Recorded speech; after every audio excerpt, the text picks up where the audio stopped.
এটা অত্যন্ত সাধারণ একটা HDMI কেবল, যার দুই প্রান্তে দুইটা সাধারণ HDMI ফর্ম ফ্যাক্টরের কানেক্টর লাগানো আছে। আর এটা একটা ফাইবার অপটিক HDMI কেবল। এটা ডিটেক ব্র্যান্ডের একটা 30 মিটার 8K সাপোর্টেড কেবল, যার মার্কেট প্রাইস 10,600 টাকা।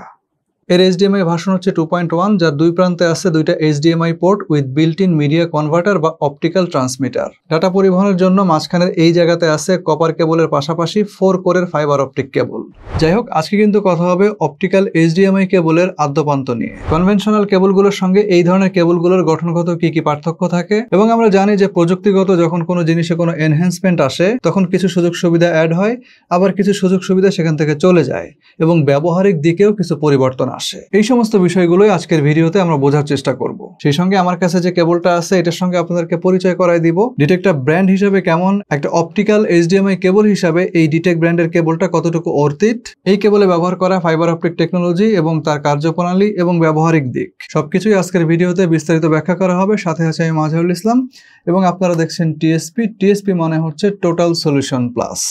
আসেন প্রথমেই অপটিক্যাল HDMI কেবল নিয়ে অ্যাজ এ ইউজার আমরা আসলে কতটুকু জানি এই বিষয়টা প্রথমে ঝালিয়ে নেই। তার আগে এই ধরনের কেবলগুলোর আসলে ফিজিক্যাল অ্যাসপেক্টস কিরকম থাকে সেটা বোঝার জন্য এই কেবলটাকে খুব কাছ থেকে দেখি। আমাদের কাছে ডিটেকের যে কেবলটা আছে এটাকে একটু খুলে দেখবো আমরা। প্যাকেজিংটা দেখেন এরকম, এখানে ব্র্যান্ড নেম লেখা আছে ডিটেক, তার নিচে লেখা আছে 8K HDMI fibre optic armed cable, অর্থাৎ এটা একটা 8K আলট্রা HD সাপোর্টেড কেবল, যে কেবলটা সর্বোচ্চ ব্যান্ডউইথ প্রোভাইড করতে সক্ষম আমাদেরকে 48 Gbps, এবং সাপোর্টেড স্ক্রিন রেজুলেশন থাকবে সেখানে 7680x4320। এছাড়া 8K এবং 4K হিসাবে সাপোর্টেড হার্জের কিছু বিষয় এখানে উল্লেখ করা আছে, যেমন 8K এর জন্য আমরা 60 হার্জ পর্যন্ত পাবো এবং 4K এর জন্য পাচ্ছি 144 হার্জ পর্যন্ত। এছাড়াও সাপোর্ট করে ডাইনামিক HDR এবং 3D স্টেরিওস্কোপিক ইমেজিং টেকনোলজি। প্যাকেজের উপরে কভারটা সরাই নিলে থাকতেছে একটা বক্সটা ওপেন করলেই কেবলটা পেয়ে যাব। কেবলটা মোটামুটি বেশ ভারী, যেহেতু 30 মিটার কেবল আছে এখানে। তবে ট্রেডিশনাল যেসব HDMI কেবল মার্কেটে পাওয়া যায় ওগুলোর যদি আপনি 30 মিটারের সাথে কম্পেয়ার করেন তাহলে ওটা কিন্তু অনেক ভারী থাকবে, যেহেতু এটার মধ্যে পুরোটাই থাকে কপার, আর এটার মধ্যে আছে ফাইবার অপটিক কেবল, সেই সঙ্গে কিছু পরিমাণ কপার। সো কেবলটা স্বভাবতই বেশ খানিকটা হালকা হওয়ারই কথা। কেবলটা একটু খেয়াল করে দেখেন, 8K কেবল হিসাবে এটা যতখানি মোটা হওয়ার কথা ছিল বা যেরকমটা আমাদের মাথায় চিন্তা আসে তার ধারে কাছেও কিন্তু নাই, কারণ ওই আবার একটাই, সেটা হচ্ছে ফাইবার অপটিক কেবল। এর মধ্যে সূক্ষ্ম কাচের তন্তু থাকে, just like traditional fibre optic cable যেগুলো আমরা ইন্টারনেটের কানেকশন দেওয়ার ক্ষেত্রে ব্যবহার করে থাকি। যেহেতু ফাইবারের ভেতর থেকে আলো রিফ্লেকশন হয়ে এক প্রান্ত থেকে আরেক প্রান্তে যায়, সুতরাং কেবলটাকে খুব বেশি মোটা না করলেও চলে। তবে এটাকে যথেষ্ট পরিমাণ সেফটি দেওয়ার দরকার হবে, যেহেতু এর মধ্যে গ্লাস ম্যাটেরিয়াল আছে, জোরে চাপ লাগলে বা মচকে যাওয়ার সম্ভাবনা থাকতে পারে। সো এই ক্ষেত্রে এটার যে বিল্ড কোয়ালিটি সেখানে আমরা কিন্তু প্রচুর পরিমাণ এনহ্যান্সমেন্ট আগেরগুলোর তুলনায় দেখতে পাবো, এবং এই যে ভেঙে যাওয়া মচকে যাওয়ার যে সম্ভাবনা এটাকে দূর করার জন্য এই কেবলটার উপরে ব্যবহার করা হয়েছে বিশেষ এক ধরনের ডিউরেবল এবং বেশি পরিমাণ চাপ সহ্য করতে পারে এরকম ম্যাটেরিয়াল। এবং মাঝে মাঝে কিছু কিছু ব্র্যান্ডের ক্ষেত্রে আপনারা দেখবেন যে এখানে আর্মড টাইপের কিছু একটা ব্যবহার করা থাকে অতিরিক্ত ডিউরেবিলিটি প্রদান করার জন্য। যেমন ডিটেকের এই কেবলটা দেখেন, আউটার জ্যাকেটের উপরের দিকে একটা পুরু ট্রান্সপারেন্ট ওয়াটারপ্রুফ অ্যান্টিবাইট PVC প্রোটেক্টর ব্যবহার করা হয়েছে। তার নিচে আছে এক ধরনের ফ্লেক্সিবল স্টিলের আর্মর, যা ইন্ডাস্ট্রিয়াল পরিবেশে কেবলটাকে ব্যবহার করা এবং অন্যান্য কেবলের সঙ্গে সহ অবস্থান প্লাস বেশ ভালো রকম টেনশনকে অ্যাভয়েড করতে নিশ্চিতভাবে সক্ষম। আমরা যদি এই কেবলটার ভেতরের অংশের যে ছবি সেটা মোটামুটি তুলে ধরার চেষ্টা করি তাহলে বিষয়টা অনেকটা এরকম দাঁড়াবে। একদম বাইরে আছে ট্রান্সপারেন্ট PVC আউটার জ্যাকেট, তারপরে আছে anti fracture threaded steel guard, তারপরে আছে এক ধরনের বিশেষ জালের মতো শিল্ড, তার ভেতরে থাকতেছে পেঁচানো অবস্থায় 3টা করে সেট হিসাবে 6 সেটের পিওর কপারের কোর, যা আবার ইন্টারফারেন্স আটকানোর জন্য সেট হিসাবে ইন্ডিভিজুয়ালি অ্যালুমিনিয়াম ফয়েল দিয়ে পেঁচানো। এই সব কিছুর মাঝখানে থাকতেছে আবার ফাইবার অপটিক কোর, যারা আবার সংখ্যায় 4। সো একটা HDMI কেবল হিসাবে this is a huge setup. এছাড়া দুই প্রান্তে HDMI এর যে দুইটা কানেক্টর দেওয়া আছে এরা হচ্ছে প্রপারলি গোল্ড প্লেটেড করা এবং কনভার্সনের জায়গাটা মেটালের তৈরি বক্স দিয়ে আটকানো। এই বক্সটা আবার জিঙ্ক অ্যালয় ম্যাটেরিয়াল দিয়ে তৈরি। দুইটা বক্সের মধ্যেই আছে কাইন্ড অফ মিডিয়া কনভার্টার। সবাই না, কিছু কিছু এরকম অপটিক্যাল HDMI কেবলের ক্ষেত্রে যেটা দেখা যায় সেটা হচ্ছে ডিসপ্লে এবং সোর্সের যে প্রান্তটা এটা আলাদা করা থাকে। যেমন ডিটেকের এই কেবলটাও কিন্তু তার ব্যতিক্রম না। এই সোর্স প্রান্তটা কম্পিউটার বা যেখান থেকে আপনি আউটপুট নিচ্ছেন সেখানে ইনসার্ট করতে হবে, এবং ডিসপ্লের যে প্রান্তটা এটা চলে যাবে মনিটরে। এবার যদি ফাংশনাল দিকে আসি, সেটা হচ্ছে আপনার নর্মাল যে HDMI কেবলগুলো থাকে এগুলোর ফাংশন কিন্তু একদম সিম্পল। দুই পাশে দুইটা কানেক্টর আর মাঝখানে ধাতব মিডিয়াম ব্যবহার করা হয়, এবং এই ধাতব মিডিয়াম দিয়ে ইলেকট্রনিক সিগন্যালটা অর্থাৎ যেটা ডাটা বা ইনফরমেশন পরিবহন করে সেটা এক প্রান্ত থেকে পরিবাহিত হয় আর এক প্রান্তে যায়। ডান। অপরদিকে এরকম ফাইবার অপটিক HDMI যে কেবলগুলো আছে লাইক ডিটেকের এই কেবলটা, এরা কিন্তু ধাতব মিডিয়ামের পাশাপাশি ফাইবার অপটিক মিডিয়ামও এখানে ব্যবহার করে। এখন আপনি খুব স্বাভাবিকভাবে প্রশ্ন করতে পারেন যে ভাই, ডাটা ট্রান্সফারের জন্য তো ফাইবার অপটিক কেবলই যথেষ্ট, এখানে আবার ধাতব মিডিয়াম বা কপার কেন ইউজ করা লাগবে? আপনার প্রশ্নটা খুবই যুক্তিযুক্ত এবং জাস্টিফাইড, বাট এখানে বোঝার কিছু বিষয় আছে।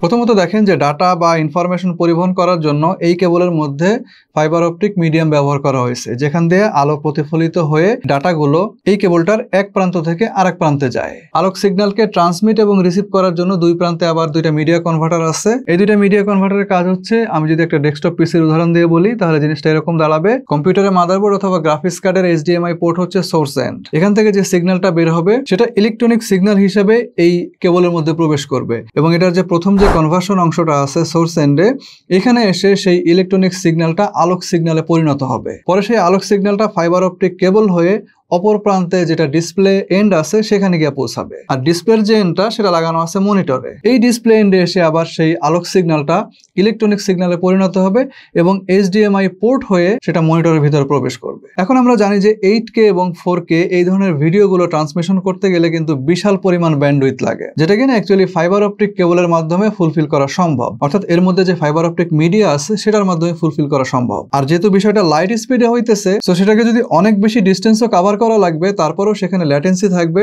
Trans two 0। সো বোঝা যাচ্ছে যে আপনার ভিডিও স্ট্রিমিং এর ক্ষেত্রে এখানে কাজ করবে হচ্ছে আপনার ফাইবার অপটিক যে পোর্শনটা সেটা। But what about the other side? কপারের যে কোর আছে এর মধ্যে, সেগুলো আসলে মূলত ডাটা ট্রান্সফার রিলেটেড যেসব আনুষঙ্গিক কাজ আছে ওইগুলো সম্পাদন করে। যেমন এতক্ষণের আলোচনা থেকে আপনারা জানেন যে HDMI কেবলের যে দুই পাশে দুইটা মিডিয়া কনভার্টার থাকে, সেখানে ডাটা কনভার্সনের ঘটনা ঘটে। এগুলো কিন্তু বেশ ছোট সাইজের সার্কিট, তারপরেও কিন্তু সেখানে আপনার পাওয়ার দরকার হয়। পাওয়ারটা আসে আপনার সোর্স এন্ড থেকে, অর্থাৎ ধরেন যে সেটা পিসি হইতে পারে, বাট এটাকে আবার কেবলের অপর প্রান্তে বয়ে নিয়ে যাওয়ার জন্য এমন একটা মাধ্যম দরকার হবে যেখানে কিনা ইলেকট্রনিক সিগন্যাল ট্রান্সফার হয়, অর্থাৎ কপার কেবল। এখন কেন এই পাওয়ারটাকে ওই পাশে টানতে হবে? কারণ হচ্ছে ওই পাশেও কিন্তু একটা সার্কিট আছে যেটা কিনা আবার আলোক সিগন্যালকে ইলেকট্রনিক সিগন্যালে পরিণত করবে।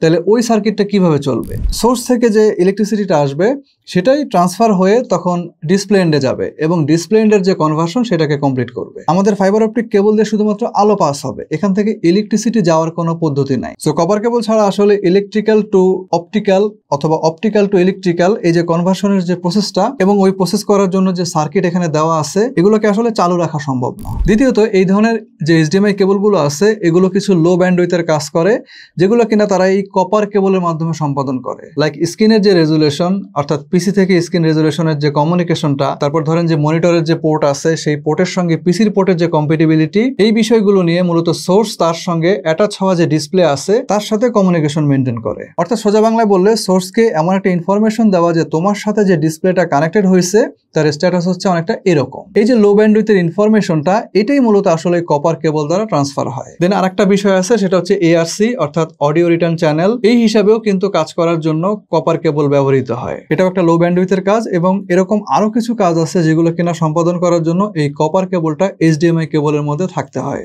সো এই আলোচনার মধ্যে আমরা যেটা জানলাম সেটার বেসিকটা হচ্ছে এরকম যে এই কেবলের মধ্যে প্রচুর পরিমাণ ব্যান্ডউইথ থাকে, যার মাধ্যমে হিউজ মানে বড় বড় ফাইলের প্যাকেট একসঙ্গে একক সময় ট্রান্সফার করা পসিবল। এখন এই যে কেবলটা আছে আমাদের কাছে, এটা কিন্তু 8K সাপোর্টেড, অর্থাৎ আপনি যদি ডিসপ্লের মাধ্যমে অন্তত পক্ষে কম্প্রেসড 8K এনজয় করতে চান, দেন একক সময় কমপক্ষে আপনার 50 থেকে 100 MBPS ডাটা সোর্স থেকে ডিসপ্লেতে ট্রান্সফার হইতে হবে। আবার যদি একদম র 8K রেজুলেশন দেখতে চান, এর জন্য কিন্তু ডিমান্ড অনেক বেশি হাই। একক সময় কমপক্ষে 48 GBps ডাটা আপনার সোর্স থেকে ডিসপ্লেতে ট্রান্সফার হইতে হবে। সো এরকম হিউজ সাইজের ডাটা কিন্তু এই অপটিক্যাল HDMI কেবলগুলোর মাধ্যমে এক মাথা থেকে আরেক মাথায় ট্রান্সফার করা যায়। নট অনলি দ্যাট, সেটাকে ট্রান্সফার করা যাবে উইদিন নো টাইম অনেক দূর পর্যন্ত, 10 metre, 20 metre, 30 metre, even 100 metre, কোনো ব্যাপার না। এই কেবলটা হাই এন্ড কোয়ালিটির ভিডিওর পাশাপাশি আপনাকে সুপ্রিম কোয়ালিটির যে অডিও সেটাও প্রোভাইড করতে সক্ষম। এবার আমরা দেখবো যে এই কেবল অথবা এই ধরনের যেসব কেবল আছে এগুলোর ইউটিলিটির যে স্কোপ আছে সেটা আসলে কোথায়। ফার্স্ট অফ অল 2.1 যে HDMI ইন্টারফেস আছে সেরকম যে কোনো আউটপুট অথবা ইনপুটে আপনি এটাকে ব্যবহার করতে পারবেন। যেহেতু ডাটা পরিবহন ফাইবার অপটিক মিডিয়াম দ্বারা সম্পন্ন হচ্ছে, সুতরাং এর আছে ইমিউনিটি ফ্রম ইলেকট্রোম্যাগনেটিক ইন্টারফারেন্স। যে কোনো ইন্ডাস্ট্রিয়াল পরিবেশ like factory, medical imaging facility, যেখানে আসলে সাধারণ HDMI কেবলগুলো ব্যাপক ইন্টারফারেন্সের শিকার হয়, এরকম জায়গায় এগুলো ব্যবহার করা আদর্শ। এগুলোর পাশাপাশি একদম ক্লিন এনভায়রনমেন্ট, যেমন ধরেন যে এয়ারপোর্ট অথবা কোনো হসপিটাল অথবা কোনো সায়েন্টিফিক ল্যাব যেখানে অনেক বড় স্ক্রিনে ইমেজিং করার প্রয়োজন হয়, এসব জায়গাতেও একদম টু দ্য পয়েন্ট রেজাল্ট পাওয়ার জন্য এই ধরনের কেবল ব্যবহার করা সম্ভব। এছাড়াও গুরুত্বপূর্ণ কিছু অ্যাপ্লিকেশনে এটা ব্যবহার করতে পারবেন, যেমন বাসায় যদি ব্যবহার করেন তাহলে গেমিং এর জন্য বা হোম থিয়েটারে ব্যবহার করতে পারবেন, ক্লাসরুমের প্রজেক্টর অথবা কন্ট্রোল রুম যেখান থেকে আসলে লং ডিস্টেন্স কমিউনিকেশন করার প্রয়োজন হয়, এই ধরনের ক্ষেত্রে এই কেবলটাকে ব্যবহার করা যাবে। এছাড়াও আরো কিছু জায়গা আছে যেখানে আসলে লং ডিস্টেন্স কমিউনিকেশন প্রয়োজন হয়, যেমন বিশাল কোনো ভেন্যু, অডিটোরিয়াম, এক্সিবিশন, স্টেডিয়াম ইত্যাদি ইত্যাদি। এসব জায়গার জন্য এই ধরনের কেবল ব্যবহার করা একেবারে উপযুক্ত, অ্যাপ্রোপ্রিয়েট এবং ভ্যালু ফর মানি। ইনফ্যাক্ট এই কেবলগুলোই সেখানে ব্যবহার করা উচিত। সো ফাইনালি আমার মনে হয় যে আপনারা ফাইবার অপটিক HDMI কেবল সম্পর্কে আজকের ভিডিওর মাধ্যমে বেশ ভালো একটা ধারণা পেয়ে গেছেন। সেই সঙ্গে ডিটেকের এই কেবলটা নিয়েও আপনারা বিস্তারিত ধারণা পাইছেন। তবে ডিটেক ব্র্যান্ড নিয়ে যদি আরো কিছু আপনারা জানতে চান তাহলে ডেসক্রিপশন বক্সে আমি কিছু লিঙ্ক দিয়ে দিচ্ছি, সেখানে যোগাযোগ করতে পারেন। আর যদি ডিটেক ব্র্যান্ড সম্পর্কে আপনারা জানতে চান তাহলে আমি যেটা বলবো সেটা হচ্ছে বিভিন্ন প্রকার ডাটা কেবল, HDMI কেবল বা কনভার্টারের সবচাইতে পুরনো এবং সবচাইতে বিশ্বস্ত ব্র্যান্ড হচ্ছে এই ডিটেক। বাংলাদেশে এটা বহুত বছর থেকে চলতেছে এবং এটার অফিসিয়াল ডিস্ট্রিবিউশনের কাজ এখন করতেছে কম্পিউটার সলিউশন INC। আপনারা যদি এই কেবলগুলো দরকার হয় বা হাতে নিয়ে ধরে দেখার ইচ্ছা হয় তাহলে তাদের শোরুমে যোগাযোগ করতে পারেন, শোরুমগুলো ভিজিট করতে পারেন। তাদের শোরুমের ঠিকানাগুলো আমি ডিসক্রিপশনে দিয়ে রাখতেছি। আর আমার নিজের পার্সোনাল এক্সপিরিয়েন্সটা বলি, প্রায় 350 টাকা দিয়া একটা ডিটেকের Type-C কেবল কিনছিলাম মোবাইল চার্জ দেওয়ার জন্য 7 বছর আগে, এখন পর্যন্ত চলতেছে। এবং আমার দেখা দেখি ফ্রেন্ড সার্কেলের মধ্যেও এই ব্র্যান্ডের কেবলটা কিন্তু অনেকে ব্যবহার করতেছে। কারো কাছ থেকে আমি সেরকম কোনো কমপ্লেন এখন পর্যন্ত পাই নাই। সো ভালো জিনিসকে ভালো বলে আজকের ভিডিওটা এখানেই শেষ করে দিচ্ছি। খুব শীঘ্রই আসবো নতুন কোনো ভিডিও নিয়ে। আর হ্যাঁ, আপনি চাইলে চ্যানেলটাকে সাবস্ক্রাইব করে রাখতে পারেন, বেল বাটনটা অন করে দেন, তাহলে এরকম ইনফরমেটিভ ভিডিও যখন আমাদের চ্যানেলে আপলোড হয়ে যাবে আপনি অটোমেটিক্যালি সেটা দেখতে পাবেন। সবাইকে পরবর্তী ভিডিও দেখার আমন্ত্রণ জানিয়ে আজকে শেষ করে দিচ্ছি। আল্লাহ হাফেজ।